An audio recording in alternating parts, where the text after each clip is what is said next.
রুটি, কাপড়া और मकान, খাদ্য, বস্ত্র ও বাসস্থান সভ্য মানুষের তিনটি সবথেকে প্রয়োজনীয় স্তম্ভ বেঁচে থাকার জন্য।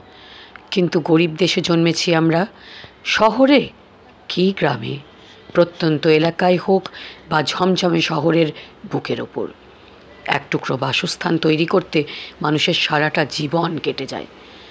যদি একটি ঝুপড়ি পাওয়া যায় যার তলায় কোনো রকমে মাথা গুঁজে জীবন কাটানো হবে, তাতেই ধন্য বোধ করি আমরা অনেকেই।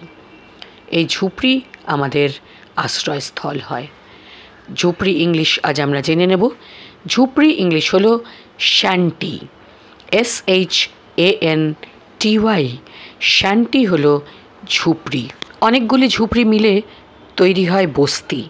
এর ইংলিশ আমরা জেনে নেব এর পরের একটি ভিডিওতে। ঝুপড়ি হলো শ্যান্টি।